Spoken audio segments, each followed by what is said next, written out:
سلام بینندگان عزیز، امروز جمعه 15 نوامبر است، ساعت به وقت شهر پراگ رسیده. حالا فرصت اعلان سرخط موضوعهای برنامه خبری امروز فرا رسید. تفصیلات این و گزارش‌های دیگر را در برنامه اخبار آزادی ساعت رسا 1 در پخش مستقیم و هم‌ثبت آن را در صحیفه آزادی ویدیو در شبکه اجتماعی یوتیوب می‌توانید تماشا کنید.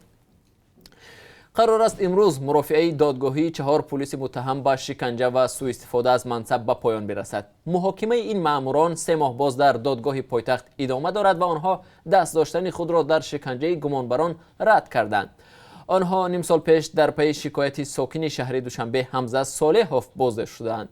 صالحوف با گمانی نگاه داشتن بیش از 200 گرم مواد مخدر در خانه‌اش دستگیر شده است و به قول او مأموران میلیسا در شعبه کارهای داخلی دهانش را با اسکوچ بسته به برق گذاشتند. انتظار می رود که امروز دادستانی در مرافعه برآمد کند. آیا این مأموران پیشین ریاست کارهای داخلی دوشنبه عفو می شوند یا زندانی؟ در برنامه امروز خواهید دید. از روزنامه‌نگاران ابله شده بیانات گرفتند. دادستانی نظامی گارنیزون شهر دوشنبه کارمندان هفته‌نامه تاجیکستان را برای بازپرسی دعوت کردند.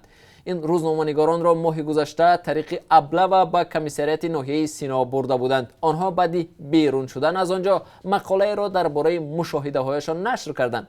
هدف دعوت روزنامه‌نگاران به دادستانی را همکاران ما پرسان شدند و در برنامه خبری برایتان توضیح می‌دهیم. ضمناً این بار اول نیست که به هنگام دعوتی غیرقانونی جوانان به ارتش و یا به اصطلاح دیگر ابله و روزنامه‌نگاران به چنگ کارمندان کمیسریات‌های حربی می‌افتند. از جمله چند خبرنگار رادیوی آزادی نیز در گذشته این تجربه را پشت سر کردند. هرچند خودی مقامات تا به حال وجود ابله را اعتراف نمی‌کنند. تفصیلات را در برنامه اخبار می‌بینید.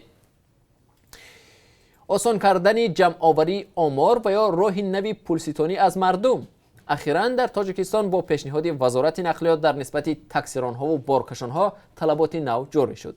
آنها باید هفته یک مرتبه با مبلغ معین برگه راه بگیرند. رانندگان میگویند اقدام نوبتی برایشان سرباری علاوه‌ای است. کارشناسان باور دارند که مسئولین با این واسطه میخواهند درآمد علاوه‌ای بگیرند، ولی مقامات مربوطه این ادعاها را رد میکنند و دلیل خود را برای راه اندازی برگه های راه پیش میارند. تفصیلات را در برنامه خبری برایتان خواهم گفت. بیش از 200 نفر شهروندان در تاجیکستان میگویند شرکت نور رحمان آنها را فریب داد و پولهایی که شرکت برای ساختمان خانه از آنها گرفته بود باز پس گرفته نمیتوانند. شرکت نور رحمان برای ساختمان چند بینای بسیار آشنا در کوچه مهنت شهر دوشنبه کنار بازار مهرگان هنوز سال 2016 اجازه ساختمان به دست آورده است. قرار بود تا سال 2019 با فرمایش نور رحمان شرکت ایوب 2010 در این کوچه خانه بنیاد کرده به مشتریان سپارد. موافقی سندی که رادیو آزادی دسترس کرد، شرکت نور رحمان با سعید حسین پسر سید عبدالله نوری رهبر اتحاد مخالفان تاجیک و پایه‌گذار حزب همکنون در تاجیکستان ممنوع نهضت اسلامی است. به اصل قضیه کوشش میکنیم در برنامه خبری امروز روشنی اندازیم.